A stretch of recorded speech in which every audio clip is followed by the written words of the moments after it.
네, 할렐루야. 우리 전호자는 인사 나눌까요? 하나님이 우리와 함께 계십니다. 하나님이 당신과 함께 계십니다. 예, 아멘. 예, 감사합니다. 이제 사순절이 다가오는데요. 주님의 깊은 고난과 그리고 부활을 묵상하며 내가 날마다 죽고 그리스도와 함께 부활하는 영광이 있는 은혜 교회 현속들 되기를 바랍니다. 우리 성령으로 잉태된 하나님의 아들이라는 제목으로 하나님의 말씀 선포하겠습니다. 우리는 지난 시간에 다윗의 자손으로 오신 그 약속된 메시아, 그 그리스도의 족보에 대하여 살펴봤습니다. 오늘 본문은 족보에 대한 각주라고 할 수 있는데요. 예수님의 탄생에 대한 구체적인 설명이 오늘 본문에 나와 있습니다. 18절 말씀 같이 한번 읽어보겠습니다. 예수 그리스도의 나심은 이러하니라. 마리아가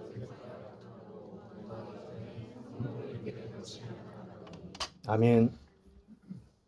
여기에 18절에 예수 그리스도의 나심, 이 나심이 1장 1절에 그 예수 그리스도의 계보라, 이 계보와 동일 단어입니다. 그러니까 예수 그리스도의 그 기원, 이것이 더 적합한 번역이 될 수 있겠죠. 거기에 대한 태어난 경위에 대하여 구체적으로 설명을 하고 있습니다. 그것은 그의 어머니 마리아가 요셉과 약혼하고 동거하기 전에 성령으로 잉태된 것이 드러난 사건이라는 것입니다. 여러분, 여기에 약혼이 돼 있는데 약혼은 한국식의 그 약혼과 매우 다릅니다. 유대교의 그 결혼 풍습을 알지 못하면 이 말씀이 잘 이해가 되지 않는데요. 예전에 그 개역 한글 성경에 보게 되면 이 약혼이 아니라 정혼이라고 표기가 되어 있을 겁니다. 사실 그 정혼이 더 적합한 번역입니다. 그 유대의 결혼 풍습에 보게 되면 약혼, 정혼, 결혼 이 세 단계를 거치게 되는데요. 약혼은 정말 말 그대로 동네 부모들이 어렸을 때 애들이 야 너희 아들 너희 딸 이렇게 같이 짝짓기 하면 좋겠다. 결혼에 대해서 오가다가 그들이 장성해서 선남 선녀가 되면 이제 정혼식을 거쳐서 이제 1년 후에 결혼이라는 관문을 통과하게 되는 것입니다. 그래서 결혼 전 약 1년 동안에 결혼이 정해지게 되면 남자는 거처를 준비하고 여자는 가주도구를 준비해서 결혼식을 이제 제대로 준비하고 난 다음에 1년 후에 결혼식이 되는 것이죠. 그러나 이 정혼은 오늘날의 약혼보다 너무 다르게 법적인 구속력이 있습니다. 그래서 정혼을 하게 되면 결혼을 한 것과 마찬가지예요. 그래서 여기 보게 되면 남편 요셉 또 아내 마리아 이렇게 부르고 있습니다. 동침만 안 할 뿐이지 결혼을 한 다음에 동침을 하게 되는데 나머지 모든 것은 다 똑같은 상황인 것이죠. 그래서 이혼이나 죽음에 의해서만 이 정혼이 파기가 되는 유대의 결혼 풍습을 알아야 이 정혼하고 결혼을 하기 전에 성령으로 잉태된 것이 나타나는 것을 이해하게 되는 것입니다. 이제 얼마 있으면 정말 요셉과 마리아 사랑하는 관계 아닙니까? 그리고 상대방이 얼마나 정숙하고 그리고 영적인지를 다 알고 있는 상황 가운데 갑작스럽게 청천벽력 같은 소식이 들려오게 되는 것입니다. 그때 당시에는 10대에 다 결혼을 하지 않습니까? 얼마나 심장이 떨리고 설레고 부풀었겠어요. 여러분들의 결혼 전의 모습을 상상해 보시면 좋겠습니다. 예. 별로 이제는 막 다 권태기인가요, 이제? 예, 얼마나 참 설레고 결혼 전에 앞두고 그러한 마음속에 갑작스럽게 결혼을 앞두고 있는 마리아가 배가 불러오고 임신했다는 소식이 들려오게 되는 것입니다. 얼마나 참 혼돈이 됐고 깊은 절망과 두려움, 배신감 이러한 것에 빠졌을까요? 요셉의 입장을 한번 생각해 보시면 좋겠습니다. 그래서 요셉은 마리아가 얼마나 정숙하고 순결한 여인인지를 잘 알지만 그리고 마리아가 누가복음 1장에 보게 되면 수태거주를 통해서 성령으로 잉태된 것을 아마 먼저 얘기했을 겁니다. 왜냐하면 부정한 사례가 아니기 때문에 요셉 들어봐. 내가 정말 이러한 사연을 통해서 성령으로 내가 잉태가 된 거야. 이렇게 얘기를 했을 겁니다. 그러나 그것을 받아들일 수 있는 남자가 누가 있겠나요? 여러분 같으면 요셉이라면 그것을 사실 받아들일 수 있겠나요? 예, 듣도 보지도 못한 그러한 상황 속에서 참 아무리 요셉이라도 받아들이기가 어려웠을 것입니다. 차라리 마리아, 당신이 다른 남자가 생겼다고 얘기해. 둘러대지 마. 이렇게 말하고 싶은 감정도 있었을 것입니다. 이러한 정말 혼란과 갈등 속에서 만약에 여러분들이 요셉이라면 그 문제를 어떻게 해결할 수 있을까요? 우리 19절 같이 한번 읽어보겠습니다. 시작. 요셉은 의로운 사람이라. 아멘. 그의 남편 요셉이 어떠한 성품의 사람이라고 말하고 있나요? 의로운 사람이라 이렇게 얘기를 하고 있습니다. 요셉은 참 너무나도 고민이 되고 그리고 참 충격적인 사실 앞에서 어떻게 이것을 풀어나가고 결정해야 될지 너무 큰 아픔이 있었을 것입니다. 제3자가 들어도 그러한 상황인데 해당 당사자는 얼마나 힘들었을까요? 그러나 요셉은 의로운 사람이라고 성경은 기록하고 있습니다. 성경에서 의로운 사람이라고 얘기할 때 그 의의 개념이 뭘까요? 그 의. 우리가 흔히 아는 그 의는 굉장히 법적이고 그리고 율법적인 것으로만 알고 있습니다. 물론 세상이 공의로 처리하는 그 righteousness가 바로 의에 대한 개념입니다. 그러나 성경이 말하는 의는 그 고든 의에만 해당되지 않고 공의를 포함한 것이 의라고 이렇게 얘기를 하고 있습니다. 그래서 세상의 의와 성경의 의가 다르다는 것을 우리가 1차적으로 알게 되는 것입니다. 팔복에 보게 되면 8가지 복의 개념이 나오고 있는데요. 그 의에 줄이고 목마른 자는 복이 있나니 저희가 배부를 것이며 이렇게 나와 있죠. 그 다음에 어떠한 것이 언급되나요? 성경 퀴즈입니다. 주일학교 교사분들. 의에 줄이고 목마른 자는 복이 있나니 저희가 배부를 것이며 그 뒤에 뭐가 따라오나요? 긍휼히 여기는 자는 복이 있나니 저희가 긍휼히 여김을 받을 것이며 이렇게 나와 있습니다.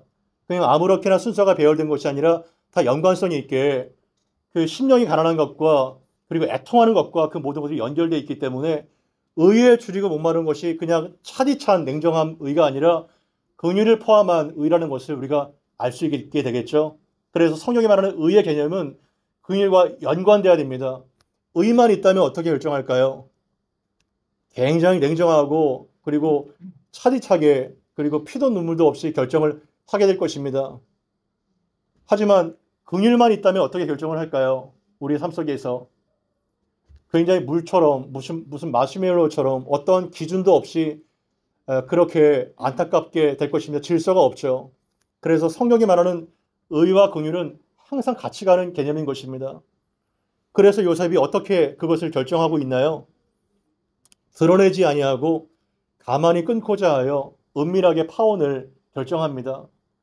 법대로 따진다면 마리아는 어떻게 처벌이 됐을까요? 마리아가 어떻게 처벌됐을까요? 율법에 의하면 가늠한 여인이기 때문에 돌에 맞아 죽는 것입니다. 요셉이 한마디만 말하면 됩니다. 복잡하지 않고. 요셉은 무엇을 알게 될까요? 여러 가지 복잡한 상황 속에서 나는 다른 건 모르겠는데 최소한 저 아이는 내 아이 아니야. 이 한마디만 하면 됩니다. 그러면 마리아는 현장으로 끌려가서 돌에 맞아 죽고 마리아뿐만 아니라 어떻게 되나요? 뱃속에 있는 예수님도 사라지게 되는 것입니다.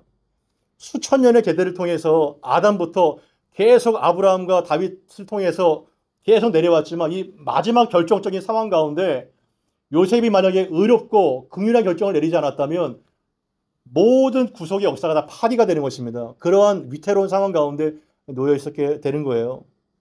그러나 요셉은 상황 전체를 다 이해할 수 없고 납득도 안 되지만 그래도 마리아를 여전히 사랑하고 그를 긍휼히 여겼기 때문에 이를 공개적으로 드러내지 않고 가만히 끊고자 합니다. 여기서 가만히 끊고자 하는 것은 은밀한 이혼을 말합니다.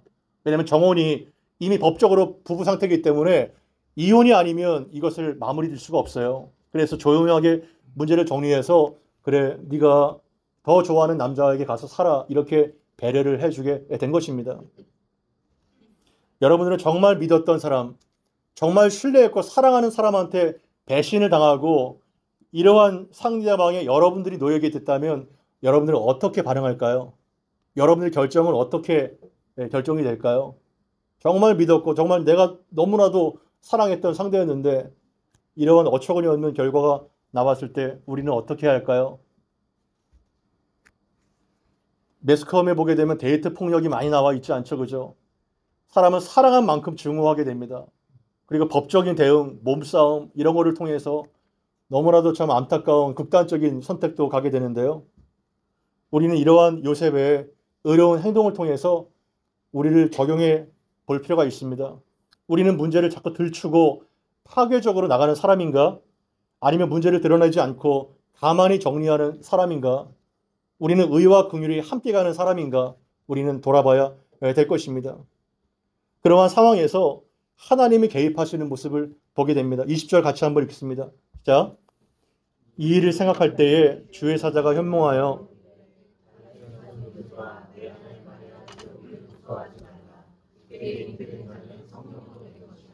아멘.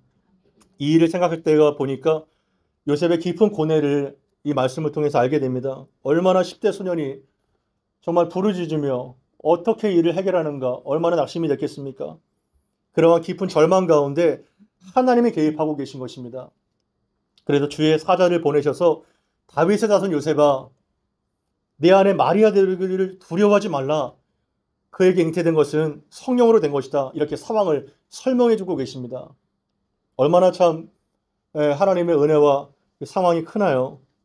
인간으로서 해석할 수 없고 이해가 될 수 없는 것을 하나님이 설명해 주시는 것입니다. 그러니까 초자연적인 개인만이 이 마리아가 성령으로 잉태된 것을 알 수 있게 되는 것이죠. 여러분, 사실 이 시간 여러분께 진지하게 묻습니다. 성령으로 동정의 몸에 의해서 예수님께서 태어나다는 사실을 정말 마음에 믿고 있나요? 이쪽에만 아멘 이렇게 들리네요. 정말 믿나요? 우리끼리 얘기입니다. 사실 이것은 이제 오프 더 레코드인데, 야, 사실 다들 그렇게 믿으니까 떼거지로 나도 그냥 묻혀가는 거지. 너 진짜 믿어? 난 안 믿겨지는데. 이걸 어떻게 믿겨져? 의학적으로. 도대체 이거 믿을 수 있는 사실이야? 이렇게 될 수 있다는 것입니다. 교회를 다녀도 상당히 많은 신자들이 동료의 탄생을 사실 믿지 않습니다. 그러나 여러분, 우리가 이렇게 한번 생각해 보죠. 이 정말 말도 되지 않는 황당한 사건, 이것이 이 성경에 기록되어 있다는 것 자체가 하나님의 영감된 계시의 말씀이라는 증거가 아닐까요? 만약에 인간 교주에 의해서 이 너무나도 황당하고 믿겨지지 않는 내용이 기록됐다고 합시다. 이 종교를 따를 신자가 과연 있겠나요? 이 종교를 따를 신자가 없을 것입니다. 누가 이거를 믿겠어요? 초등학교 애도 알아요. 어떻게 정상적인 부부관계 안에서 생명이 잉태가 되는 것이 자연적인 창조 질서인데 어떻게 혼자 무슨 뭐 아메바 단세포 동물도 아니고 어떻게 이것이 가능한 얘기가 있냐고요. 생각이 있는 사람이라면. 하지만 그 자체가 아무 꺼리낌이 없이 그대로 기록됐다는 것 자체가 영감된 하나님의 말씀이라는 것을 드러내고 있는 사건인 것입니다. 그리고 또한 여러분은 천지 창조를 믿나요? 하나님의 천지 창조에 의해서 제일 1원인자가 되신 그분에 의해서 온 세상과 인간이 만들어졌다는 것을 마음에 믿는다면 이렇게 동정녀의 탄생을 믿지 않을 것이 없습니다. 창세기 1장 2절에 보게 되면 땅이 혼돈하고 공허하여 흑암이 분위에 있고 하나님의 영은 수면에 운행하시니라 이렇게 돼 있는 것입니다. 창세기 1장 2절부터 삼위 하나님, 특히 성령 하나님께서 창조 세계에 역사하셔서 창조의 주체로 일하시는 것을 보게 되는 것이죠.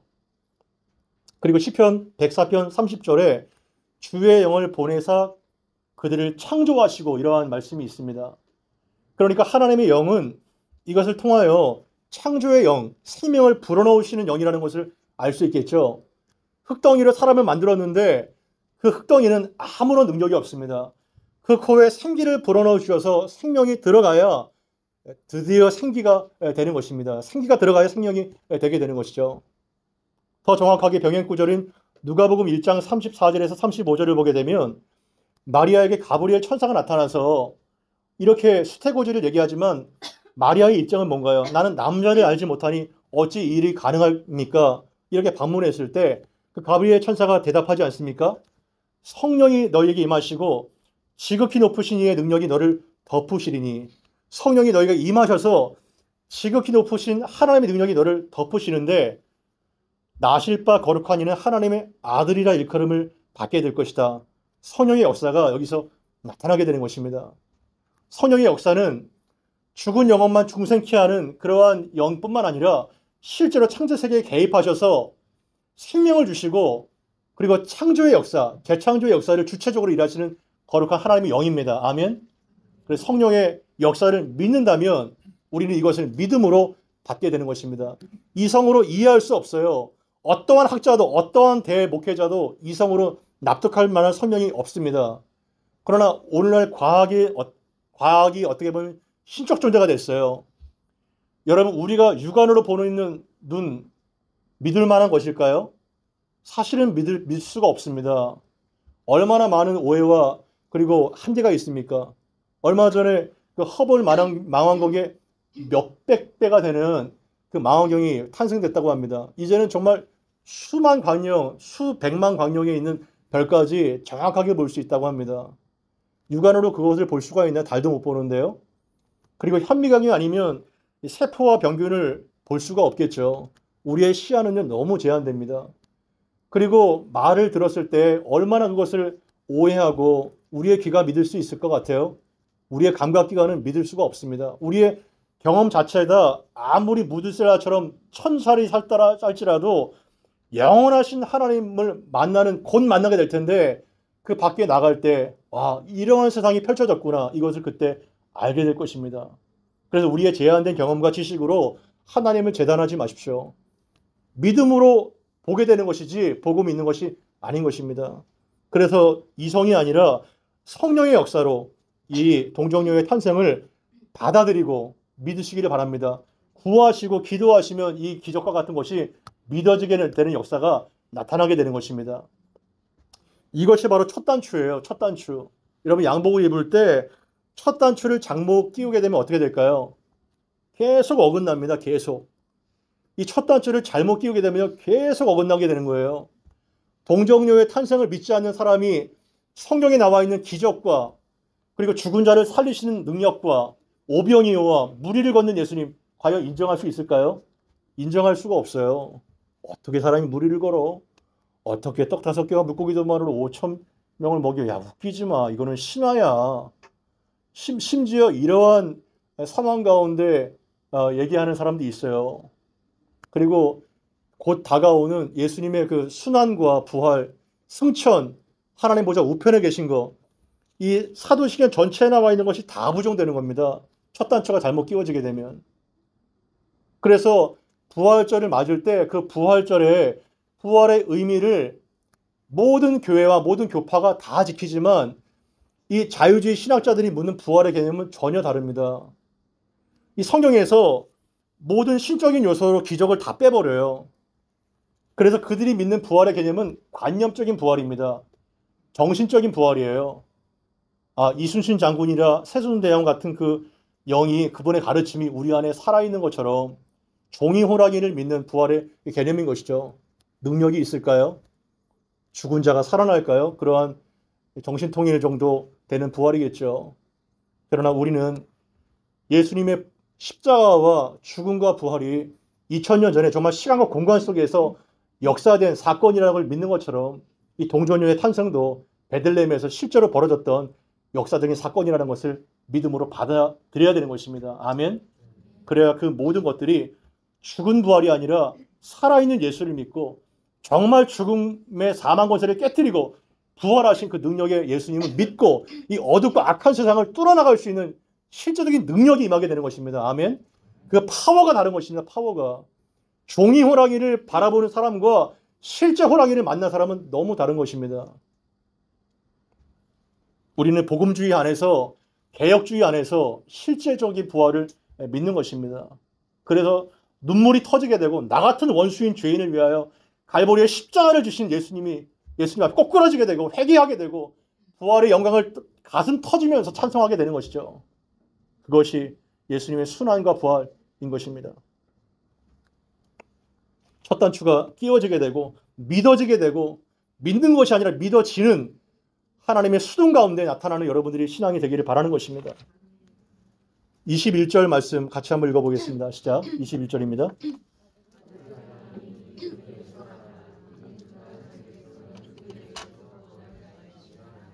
아멘. 천사가 아들을 낳을 것이다 이렇게 예언을 하죠. 그 이름을 뭐라고 지으라고 얘기하고 있는데 이름은요. 이 이름을 예수라 하라. 예수. 예수의 뜻이 뭐죠? 예수. 예수의 뜻. 원래 그 예수라는 뜻은 구약 성경 여호수아의 헬라어 번역이에요. 여호수아가 구약적인 이름이라면 예수는 헬라적인 이름입니다. 같은 의미입니다. 여호수아는 어떠한 뜻일까요? 여호수아. 무슨 이름의 의미일까요? 여호수아는 여호와는 구원이시다. 여호와가 구원하신다. 이러한 뜻입니다. 그러니까 예수님은 구원자라는 뜻입니다. 우리를 구원하실 분. 예수님은 구원자시다. 이러한 뜻인데요.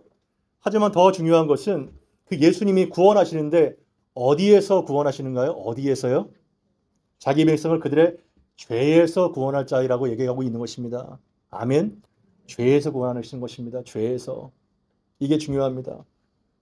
예수님이 오신 목적은 그 당시에 압제당하고 있는 불쌍한 이스라엘 백성들, 정치적인 해방자로 오신 것도 아니고 경제적인 문제, 질병과 환경을 개선하기 위해서 오신 메시아가 아닙니다. 그거는요, 드러난 문제일 뿐 인간의 근본적인 문제, 불행의 뿌리는 죄와 사망의 문제입니다. 인정하시나요?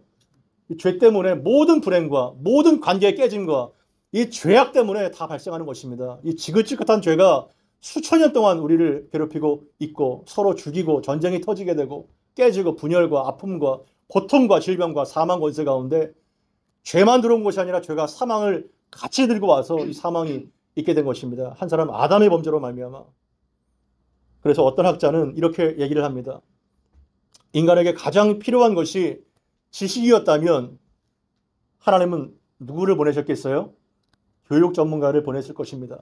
왜냐하면 인간에게 필요한 것이 지식이기 때문에. 그리고 인간에게 건강이 가장 필요한 것이라면 하나님은 누구를 보내셨을까요? 하나님은 의사를 보내셨을 것입니다. 인간에게 돈이 가장 필요한 것이라면 하나님은 누구를 보내셨을까요? 하나님 사업가라든가 기업가를 보내셨을 것입니다. 뭐 일론 머스크가 구원자가 되겠죠. 예.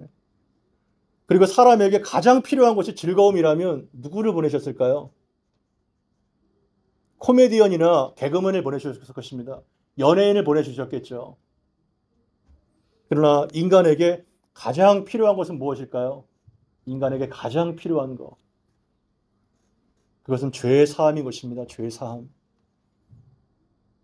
죄의 사함인 것입니다. 죄의 용서를 받지 않으면 어떠한 성공 가도를 달리는 사람도, 얼마나 많은 인기를 가진 사람도, 얼마나 미모가 뛰어나고 얼마나 성공이 능력이 뛰어난 사람이라도 죄 때문에 불행해지게 되고 죄 때문에 사망 가운데 빠질 수밖에 없는 것이 인류의 문제인 것입니다. 죄 문제입니다. 죄.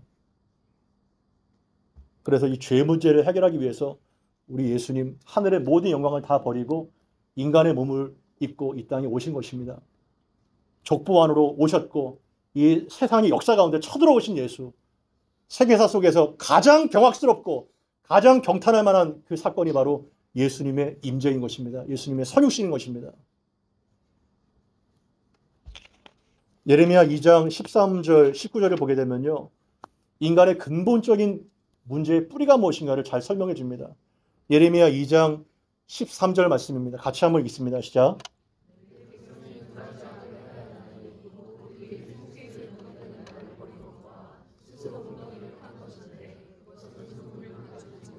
터진 운동이니까. 아멘. 이 말씀을 잘 기억하십시오. 굉장히 중요한 말씀입니다. 예레미야를 통해서 내 백성이 두 가지 악을 행했다고 말을 하고 있습니다. 그 두 가지 악이 뭔가요? 그 첫 번째가 생수의 근원이 되시는 나를, 하나님을 버린 것이다. 여기서부터 인류의 분행이 시작되는 것입니다. 아담이 신라원을, 하나님을 떠나서 자기 마음대로 교만하게 하나님을 인정하지 않고 하나님을 떠나서 산 그때부터 불행은 시작된 것입니다. 생수의 근원이 되신 나를 버린 것이 첫 번째 악이라고 얘기를 하고 있습니다. 그리고 두 번째 악이 어떻게 나타나고 있나요? 두 번째 악. 하나님을 떠났기 때문에 어떻게 해야 돼요? 내가 스스로 삽질을 해야죠. 내가 스스로 웅덩이를 파야 되는 것입니다. 그래서 스스로 웅덩이를 판 것인데, 하지만 불행하게도 그것은 어떠한 웅덩이인가요? 물을 가두지 못한 터진 웅덩이라고 얘기를 하고 있는 것입니다. 물을 저장할 수 있을까요? 없을까요? 생수를 저장할 수 없습니다. 아무리 고급 물을 때려다 붓고 아무리 백산수와 업덩어를 때려다 부어도 그 물은요 가둘 수가 없습니다. 밑 빠진 독의 물인 것입니다. 자기 힘으로, 자신의 지혜로, 자신의 역량으로 하나님을 떠나서 내 능력과 내 힘으로 살려고 하지만 그것은 어떠한 것으로도 그 물을 채울 수가 없습니다. 계속 은혜가 누수드가 되는 거예요. 계속 생명이 말라버립니다. 질질 새기 때문에 계속 생명이 새게 되는 것입니다. 이것이 인간의 실존이고 인간의 아픔인 것입니다. 그래서 예레미야 2장 19절 마지막 결론에 내 악이 너를 징계하였고 너의 반역이 너를 책망할 것이라. 사실은 하나님 핑계를 대지만, 상황 핑계를 대지만 자신이 뿌렸던 죄와 악이 우리를 징계하는 것이고 자신의 반역이 하나님을 거부했던 것이 우리를 책망하게 되는 것입니다. 핑계할 수가 없습니다. 그런즉 내가 여호와 하나님을 버림과 내 속에 나를 경외함이 없는 것이 악이다. 여러분, 악이 딴 것이 아니에요. 악이 행동으로 버려진 것이 아니라, 나타난 것이 아니라 하나님을 경외하는 것 자체가 악입니다. 아멘. 악에 대한 규정을 명확하게 하십시오. 하나님을 경외함이 없이 자행자재로 자기의 뜻과 혈기와 목적을 따라 살아가는 것, 그것이 바로 악이고 고통인 것입니다. 고통의 뿌리는 바로 하나님을 경외함이 없는 것입니다. 주 만군의 여호와의 말씀이라. 예레미야 선지자를 통해서 정확하게 악이 무엇인지, 고통의 뿌리가 무엇인지, 인류는 왜 이렇게 사망 권세 가운데 신음할 수밖에 없는지 그 정확한 원인을 말씀을 통해서 찾게 되는 것입니다.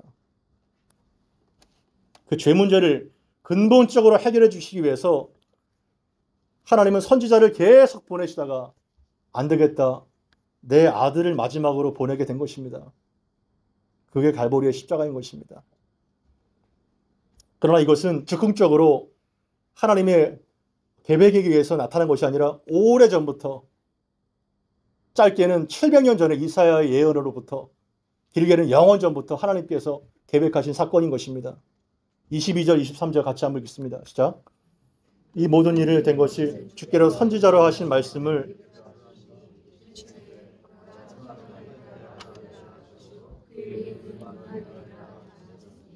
이를 번역한즉 하나님이 우리와 함께 계시다 함이라. 아멘. 주께서 선지자로 하신 말씀을 이루려 하심이라. 성취에 대한 이 결과로 예수님께서 오셨다는 것입니다. 어떠한 성취인가요? 보라, 처녀가 잉태하여 아들을 낳을 것인데 그 이름을 무엇이라고요? 임마누엘이라 하리라 하셨으니 이를 번역한즉 하나님이 우리와 함께 계시다, 이렇게 나와 있습니다. 또 다른 이름이 주어지고 있는 것이죠. 첫 번째 이름이 예수, 자신의 백성을 죄에서 구원할 자라면, 또 다른 이름의 임마누엘, 우리와 함께 하시는 하나님, 그 예수님을 소개하고 있는 것입니다. 이사야 7장 14절을 통해서 이 구약 성경의 예언이 성취가 됐다는 것을 보여주고 있는데요. 이사야 7장 14절에 보게 되면 그러므로 주께서 친히 증조를 너희에게 주실 것이라. 보라, 처녀가 잉태하여 아들을 낳을 것이요 그의 이름을 임마누엘이라 하리라, 이렇게 말하고 있습니다. 여러분, 이 이사야 7장 말씀은 어떠한 배경에서 계시로 주어졌을까요?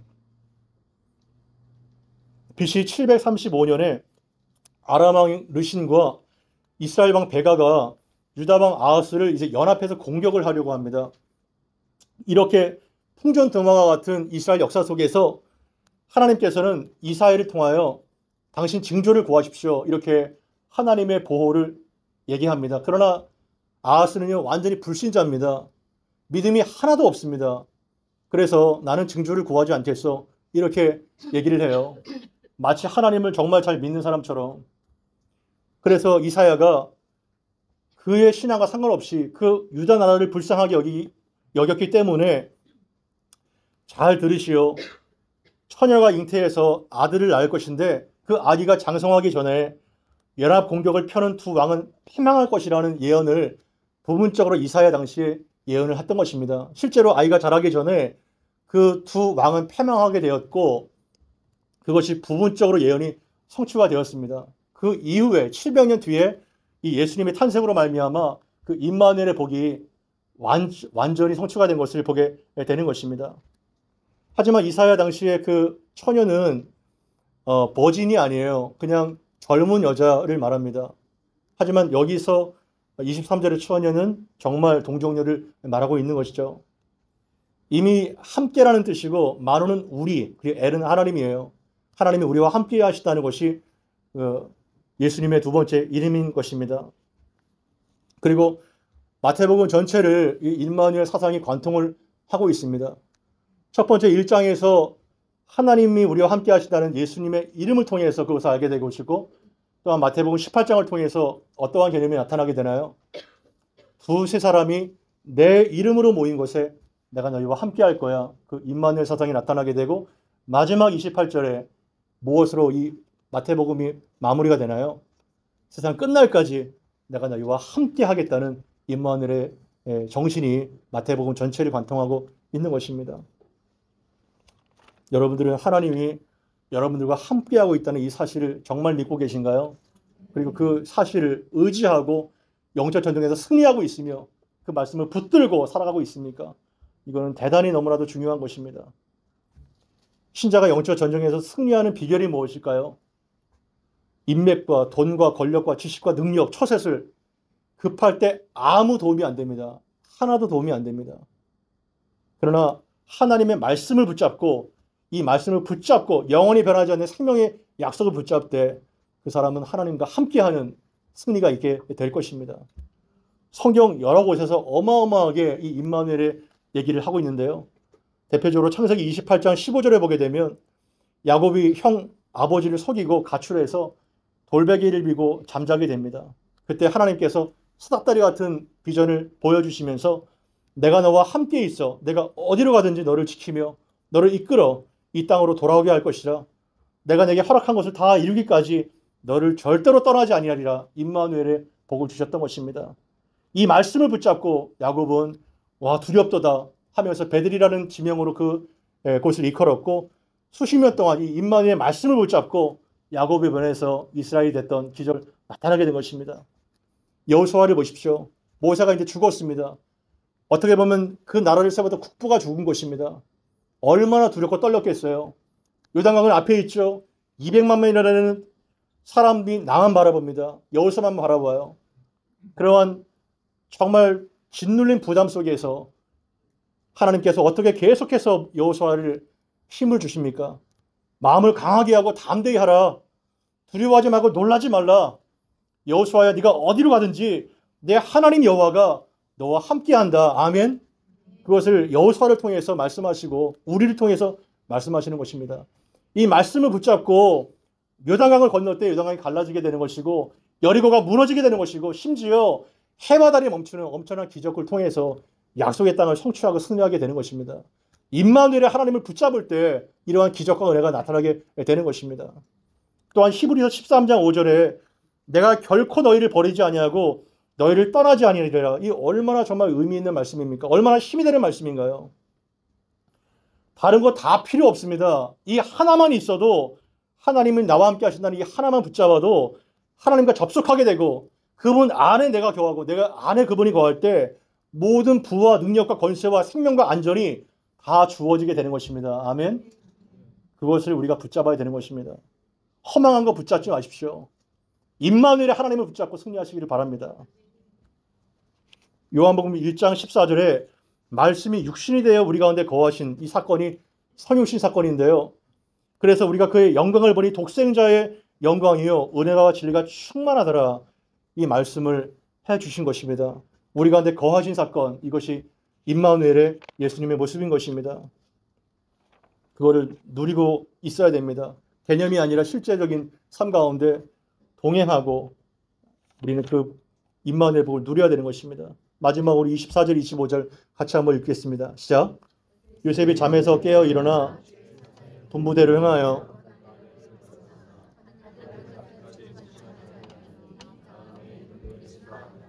아멘. 요셉의 모습을 보십시오. 요셉이 잠에서 깨어 일어나 어떻게 행동하고 있나요? 아직도 분기탱천하면서 하나님 그래도 나는 인정할 수 없어요. 나는 내 방식대로 할래요. 이렇게 했나요? 아니죠.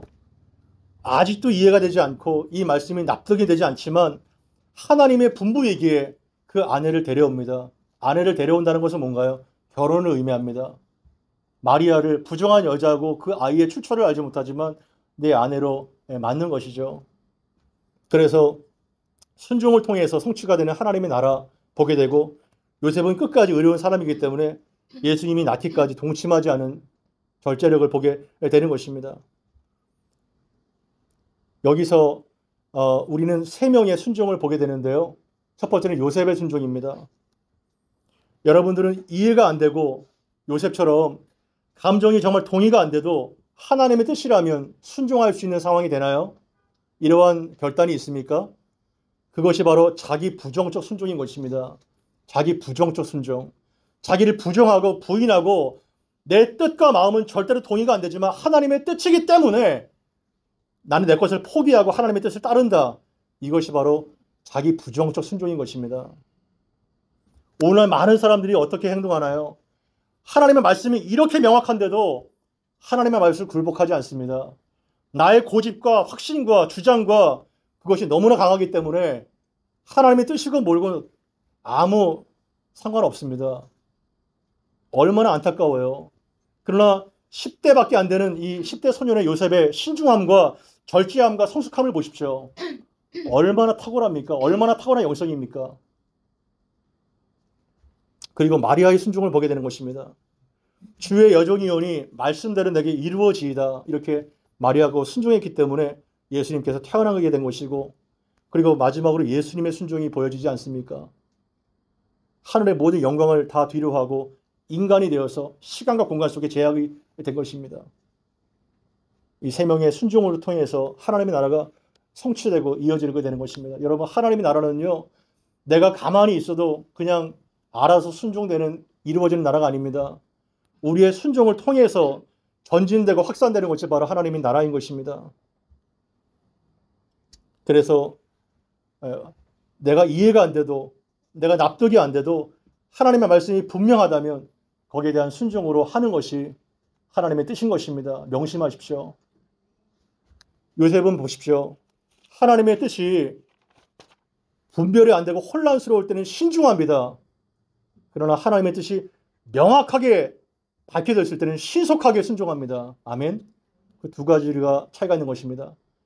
하나님의 뜻에 분별되기까지 서투르게 자신의 예단하고 자신의 뜻과 감정대로 행하지 않고 신중하고 하나님의 뜻이 명확하게 밝혀졌다면 신속하게 그것을 순종하는 것이 하나님의 사람인 것을 보게 되는 것입니다. 우리도 이렇게 살아서 순종을 통해서 드려지는 하나님 나라의 주인공이 되어야 될 것입니다.